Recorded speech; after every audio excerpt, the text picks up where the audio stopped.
Okay, people, let's start this session. So we have, I scheduled 3 of these, what was the title? Celebrating the Buddha Within sessions in this month. Now it's the last day of March, and I think the next one was in May, and then the third one in June.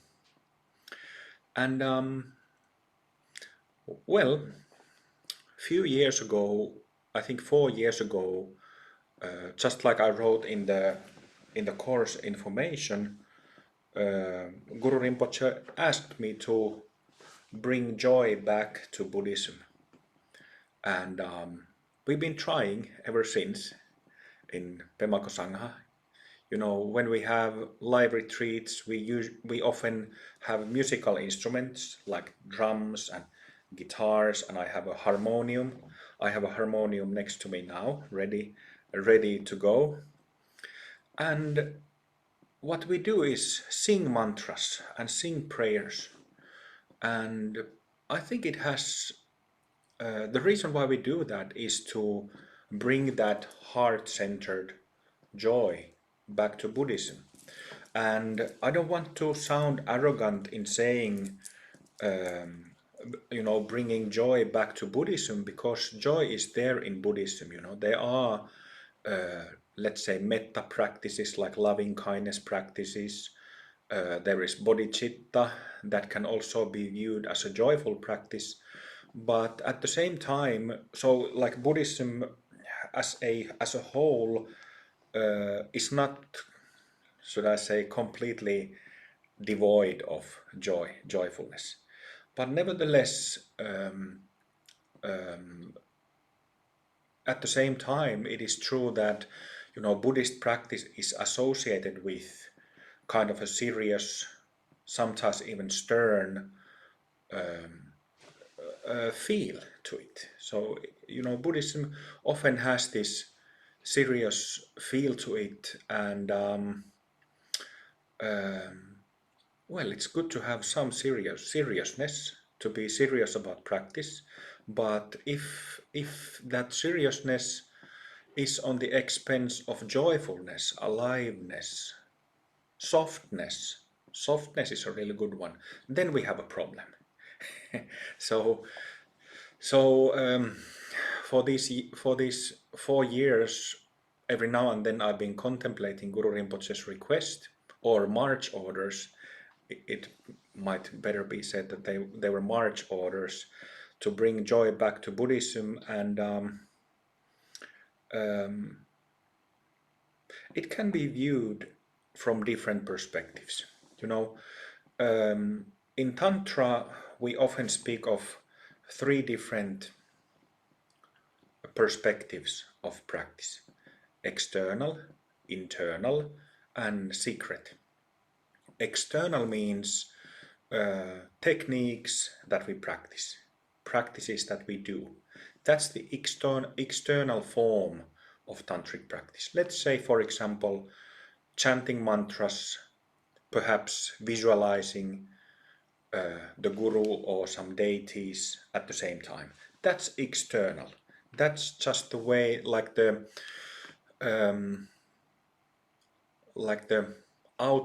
outermost form of tantric practice, or what is often done in Vajrayana Buddhism, tantric Buddhism, is that mantras are chanted and recited a lot, like a lot. When I say a lot, it's common that they are literally chanted for hours on end and days or even weeks on end.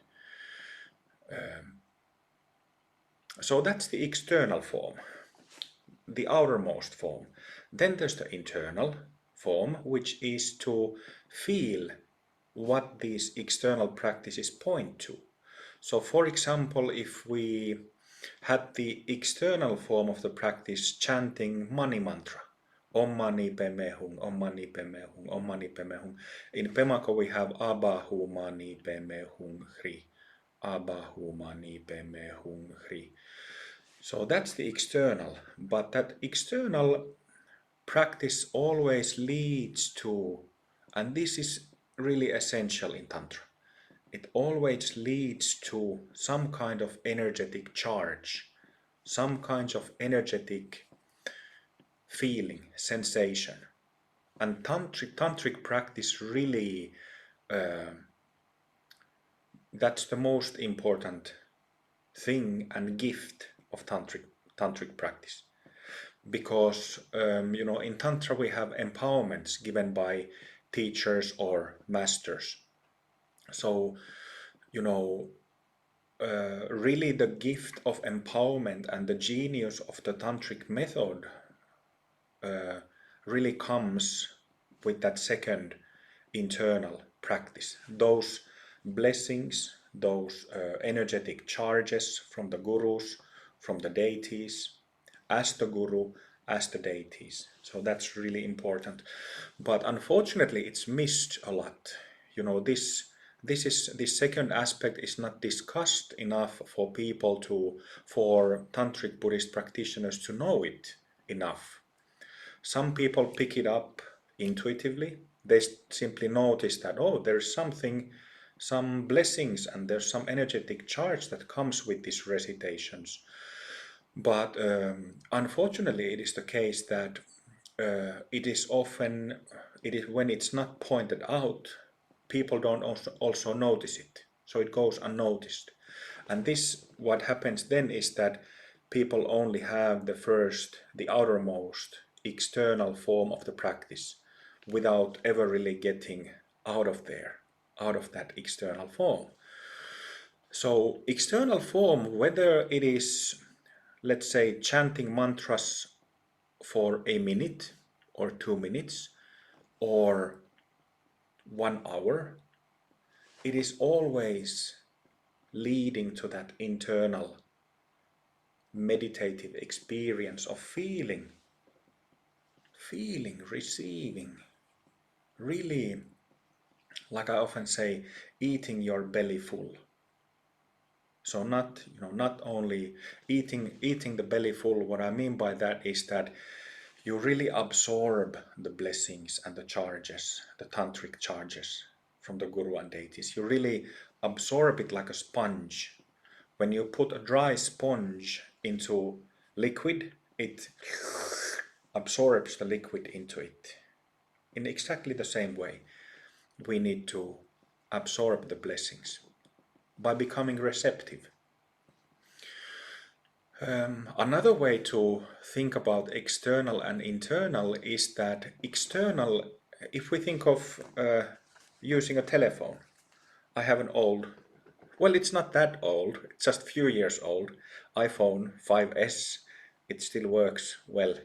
Kaisa is pushing me to get a new one and I refuse before this one breaks. But anyway, if we think of external and internal in terms of how telephone works, external is like typing in the number or choosing a number and pressing call to make a call. That's it. And then when the receiver picks it up, then it establishes this internal energetic experience. It's a perfect analogy. Making a call and just waiting for my phone call to be picked up by Avalokiteshvara or Yeshe Tsogyal or Babaji or many different gurus or many different deities. And then, sort of like sugar in the bottom, there is the secret, the third one. External, external, and then secret. And secret means to perceive enlightened mind from the first persona perspective.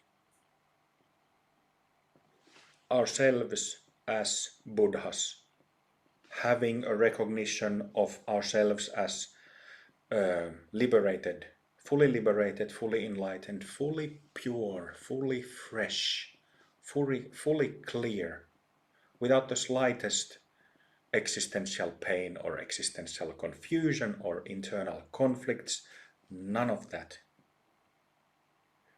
So secret means to have a first persona experience that, oh, right, I do have, like the teachings always say that all beings have Buddha nature. So then when you recognize Buddha nature, then you see that it's not my guru's Buddha nature, it is not some ancient master's Buddha nature, some ancient master who lived 300 years ago in India. It's not away from us, it is in us, and we can uncover it, reveal it, and recognize it, and grow in that recognition so that it becomes more and more stable, until all of existential confusion evaporates from our energy body. So secret means to have that first person experience. So it is important to understand these three, that it's a continuum from external to internal to secret. And it can also be these three. It's kind of a, well, the way how I teach is that I like to point out and separate the three. But these three can also be seen as one. And in some lineages of Vajrayana, they do this, that when they chant mantras and do visualizations, they both feel the energetic charge and then recognize it as the secret aspect. But I think that it's a bit tricky to get it, you know. Sooner or later, at one point, you will get it, but it's kind of an advanced understanding, advanced insight, that you realize that the three are together. So that's why I like to separate the three and have a clear understanding, a clear categorization about what is what. Oh, so external, internal, and secret. What we often do on retreats is that we often don't do much external. Well, sometimes we do, but recently, it's been over a year since we've been doing online retreats. So recently we have not had that much chanting or external practices, but kind of very quickly gone to the internal direct introduction, meaning that myself as a teacher, I help retreat participants to recognize your own and their own Buddha nature. So there has been a lot of emphasis on internal and secret. But I thought that I took my harmonium out, so I thought that we might do some chanting and singing this evening. And I was reminded by something that I have in my blog, in Open Heart blog. I will read you a quote written by a British Pure Land Buddhist teacher, David Brazier, which concerns the celebrative history of Buddhism in ancient India. So here's a bit from David Brazier. It does seem that traditionally in India there was a strong Buddhist tradition of Buddhist music until quite late on. Much of the music which style you now associate with Hinduism, like Hare Krishna chanting, that sort of tambourine banging, Hare Rama, that sort of thing was Buddhist originally. It was a Buddhist style. As India became Hindu rather than Buddhist again, the music continued. So, as we know, anybody who's ever joined some religious events or festivals in India, it's like it's a really a celebration, and a massive celebration. I have even kind of a shocking experiences of that because I wasn't prepared for the religious yogic parties to be that intense. But yeah, I think it was in 13th century when some Muslim warlords uh, came to India and they demolished Buddhism there. But like David Brazier was writing and saying in that quote, Buddhism had that very strong celebrative, devotional, musical expression back then, just like the Hare Krishna movement has nowadays. And I think it's a really great, great pity that it's gone. It's mostly gone. Actually, I remember other quote. I wonder if it's in this text. No, it's not here.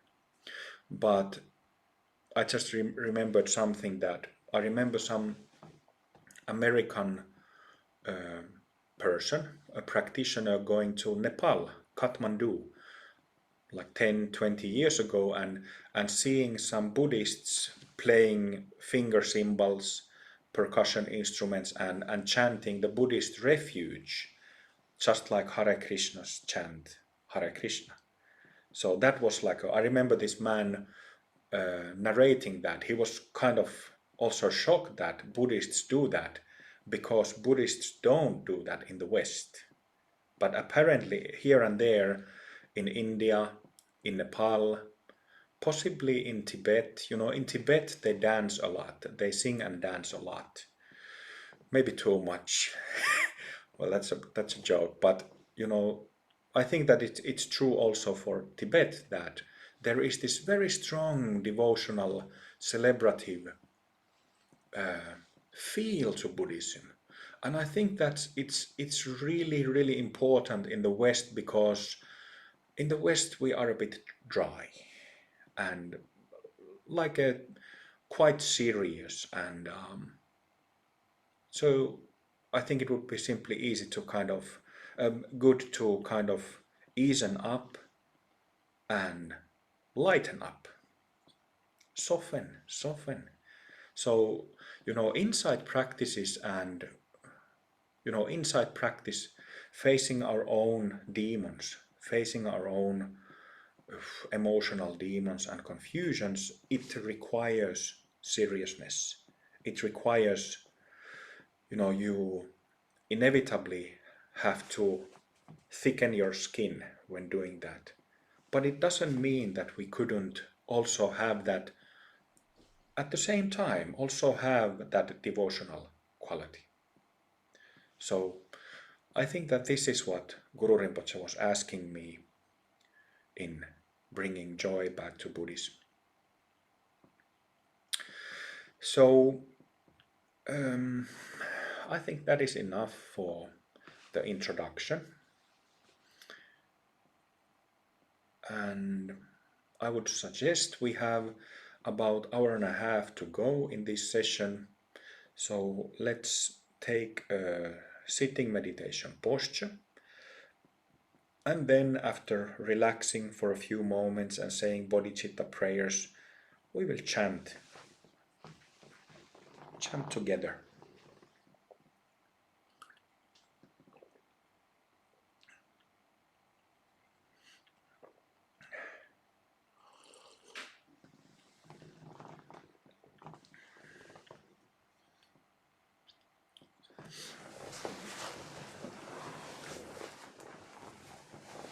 So upright, relaxed posture.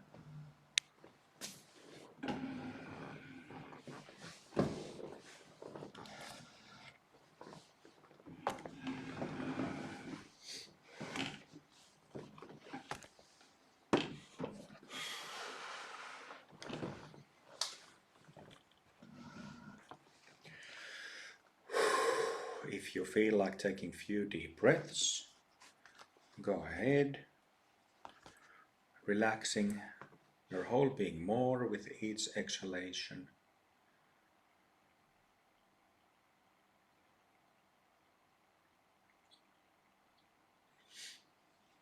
And first of all, having the understanding that there is this purely fresh, completely wakeful being in us already. There is a Buddha in every one of us. We simply need to find it. We need to find ourselves. So what this Buddha within means, it means that as you feel your body and relax your body, there is a knowing that this relaxation takes place.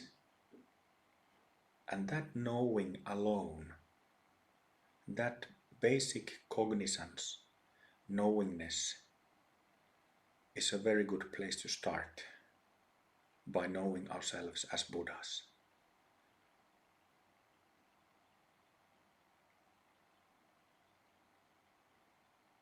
So I repeat that. So here we are feeling our bodies and feeling how our body relaxes deeper and deeper. Not falling asleep, not getting drowsy. And when this relaxation happens, there is a knowing that this relaxation is happening.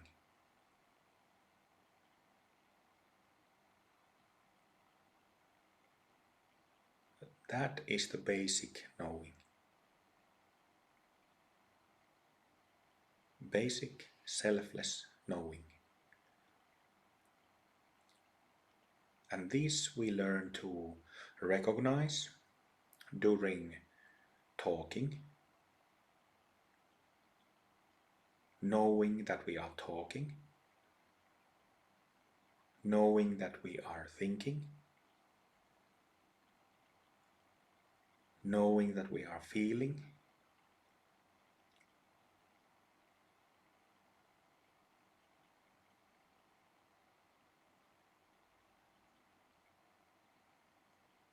knowing about in any kind of situation. Basic knowing.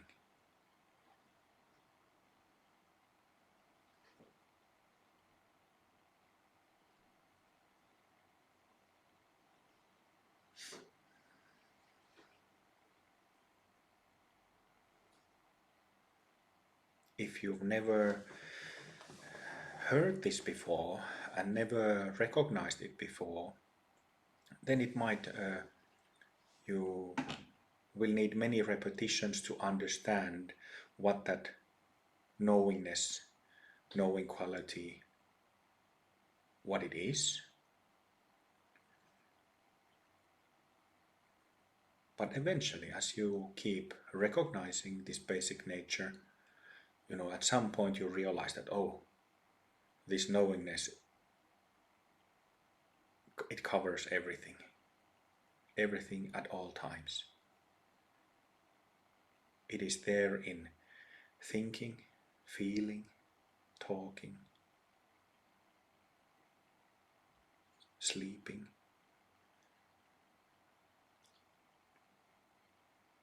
It covers our whole body, this basic knowing quality. It is there when we enjoy our breakfast. It is there when we hold hands with our partners.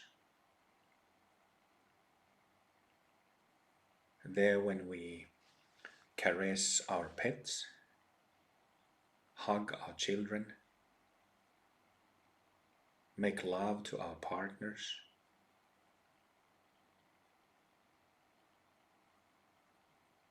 It is there even when going to the toilet.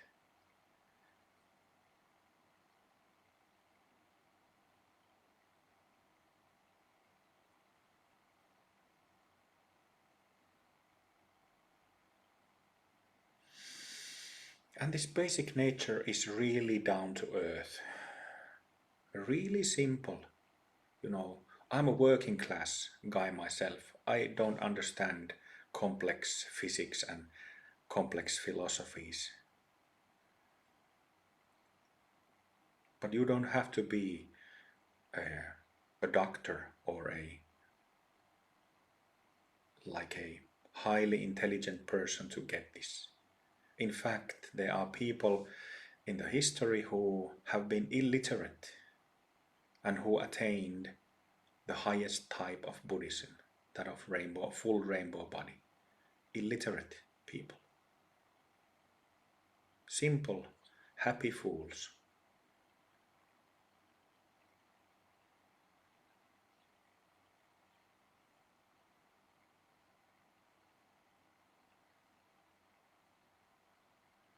Really down to earth and really commonsensical.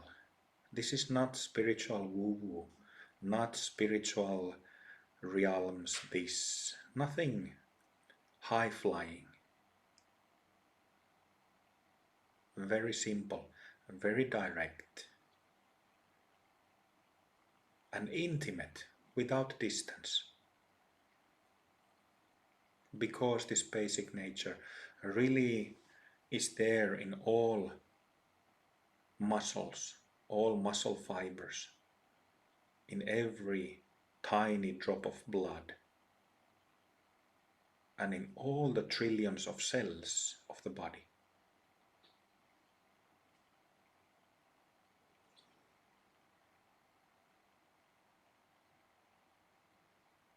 When you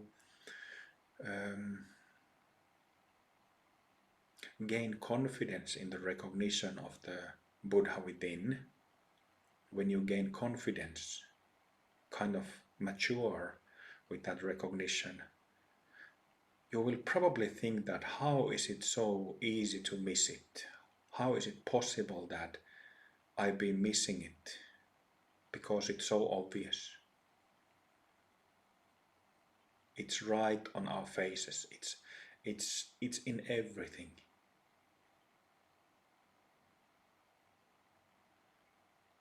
Pure, clear, fresh.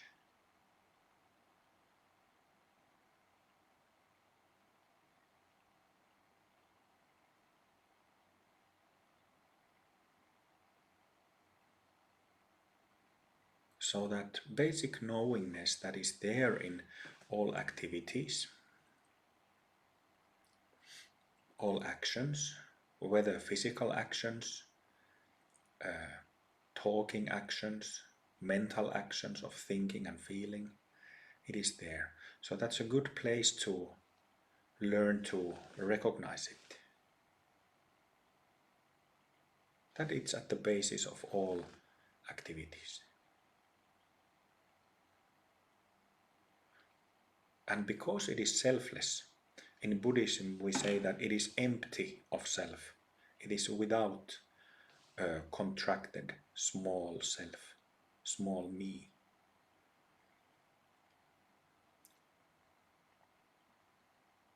You know, that's why it's a relief.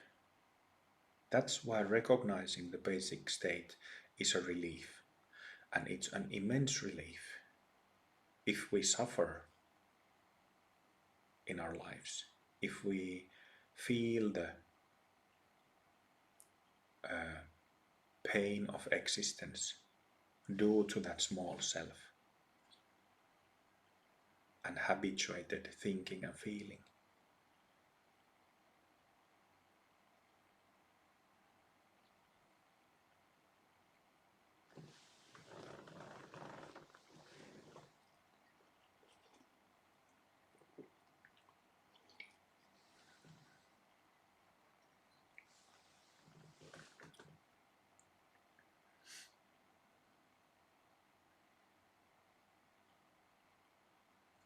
Full of grace.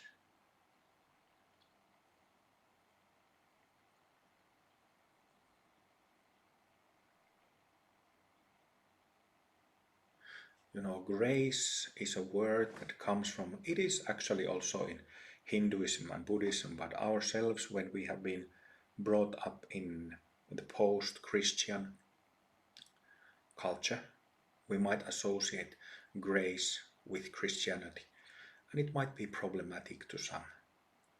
But when I say that this basic state is full of grace, what I mean that it has this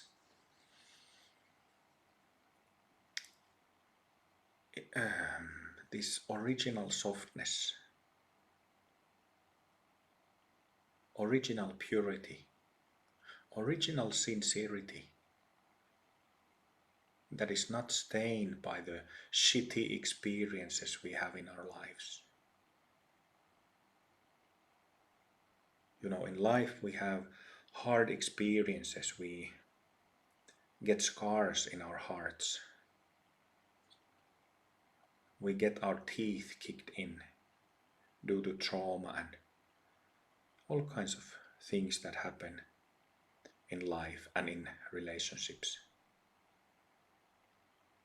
But there is this basic purity that is so rich and softer than soft cotton.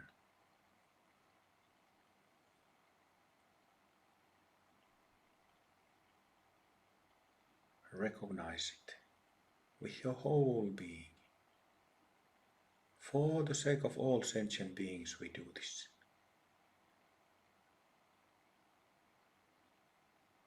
Seek to see through our illusions, seek to see through the magic tricks of the small self that we believe in, so that we can help and be of service to others who suffer. And there are so many, vast number of beings, human beings, animals, beings on the subtle plane, everywhere around us that suffer.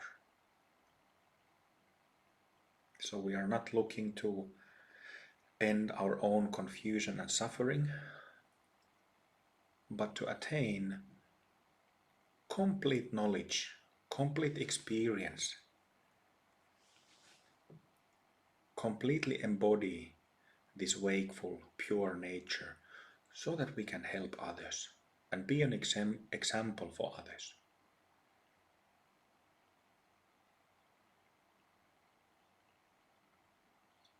This is what Dharma is about. Dharma is a teaching of reality.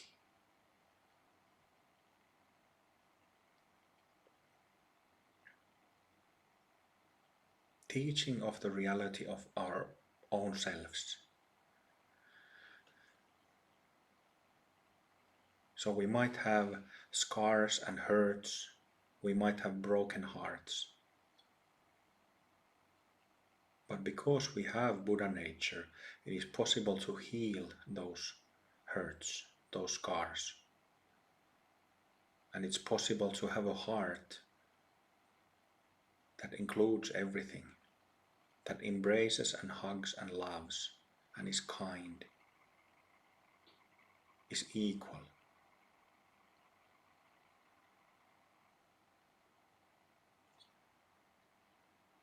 And this is not only a Buddhist truth. This Dharma, this teaching of reality belongs to all beings, not only Buddhists.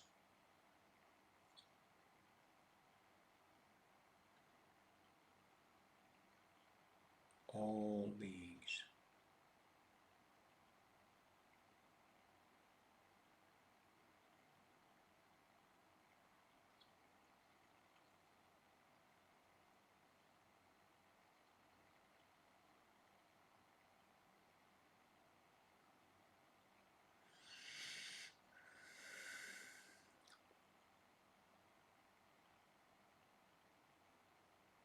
So that is something really important, to cultivate compassion, bodhicitta, because it makes us mature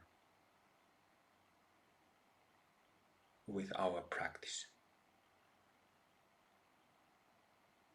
So we are practicing to become fully enlightened Buddhas in this life for the sake of all beings. This is bodhicitta. This is the heart mind of enlightenment. Heart mind of enlightenment.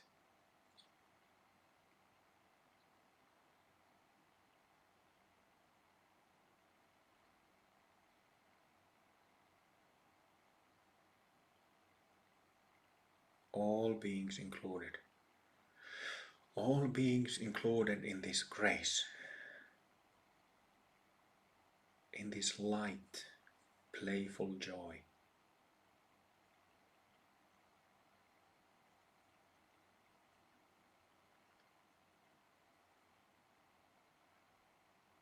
Light and playful.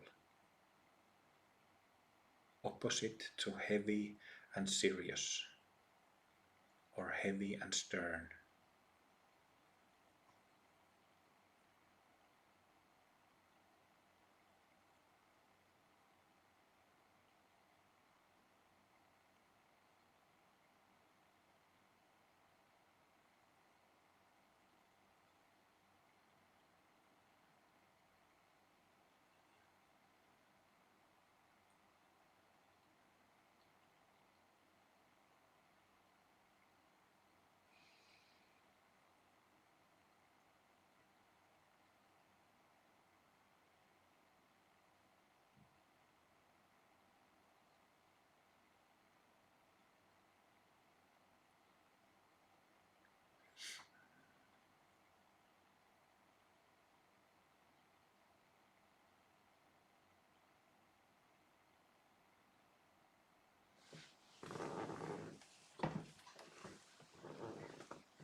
What I think is really cool, and it's kind of beautiful, it's really beautiful, is that there has been fully enlightened masters, Mahasiddhas, all over the world in different times, in different eras in history, also living presently. And this is the nature they all cultivated, recognized, and established.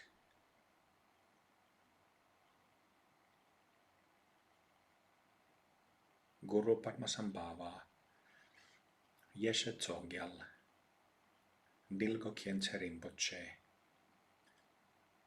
many great masters in China in Taoist tradition, like Lao Tzu, Lie Tzu, Jesus Christ, Bhagavan Krishna,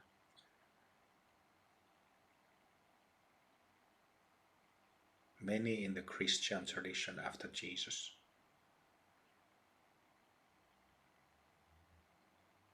Probably some even in old shamanistic traditions.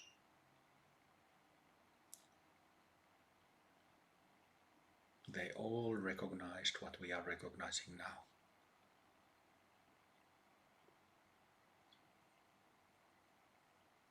Which is our true selves.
So when we recognize this basic nature of ours like this,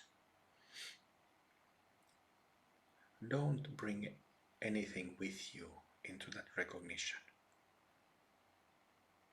Forget everything. You don't need to carry anything with you. No hopes, not bringing hopes or wishes into this, not bringing any baggage. Kind of like being completely pure, clean table.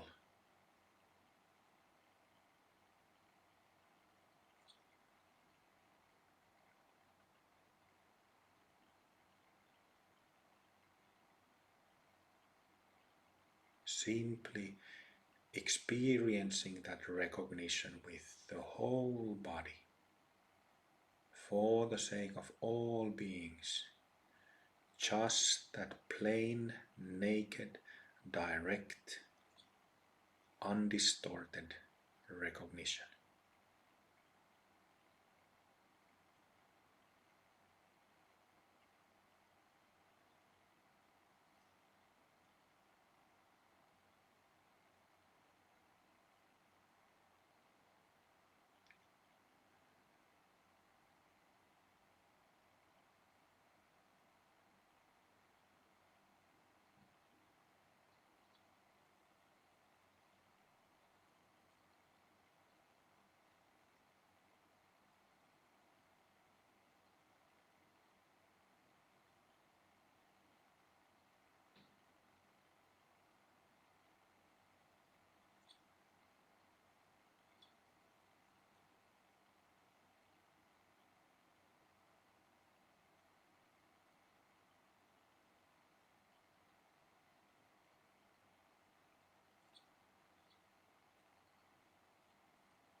I'll say that again. I'll rephrase it. So we have in our samsaric body, we have hurts and pains, confusions, traumas, even physical illness. Drop it. Don't be bothered about it for a moment. As if it is all gone for a moment.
stay with the energy, stay with the charge, and lie down for about 10 minutes.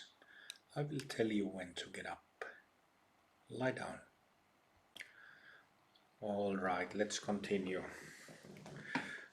I was already during the break, I was planning to do some dynamic concentration with Guru mantras, but then at the same time, you have the angel and the devil on different shoulders, and the devil was telling, well, not devil, but wrathful deity was telling me to do the dynamic concentration part, and the peaceful Kunsang Gyalpa was telling me to do as I planned and promised, so singing. So I struggled my way back to the peaceful side, and we will do as I promised. Let's sing some Guru mantras. In case there's somebody here who has don't know these mantras, I will write them.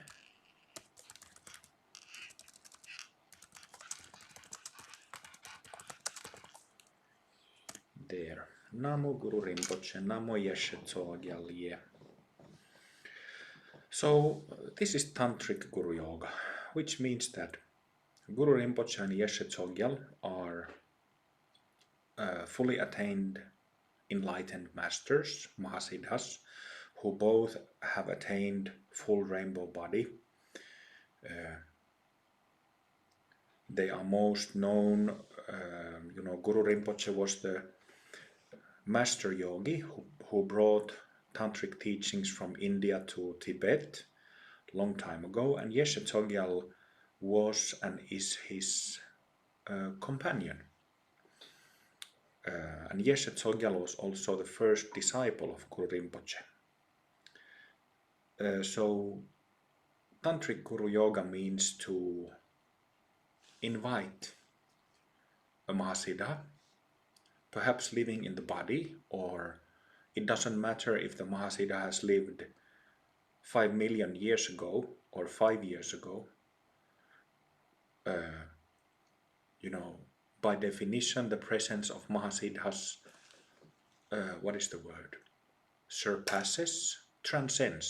transcends time and place. So blessings and presence of any Mahasiddha, any enlightened master can be invoked, and blessings can be received even if Guru Rinpoche lived over 1,000 years ago. So this is what we are doing here. And the main point, really the only point of practicing Tantric Guru Yoga is that in the presence of somebody who's enlightened, who is a Mahasiddha, our own enlightened mind, the Buddha within shows up. So it is simply it's like a satsang. Satsang is a word used in Hinduism. It's a satsang with someone who's fully enlightened, because it brings out our own nature. So let's do some singing. Hopefully the microphone, the levels are okay.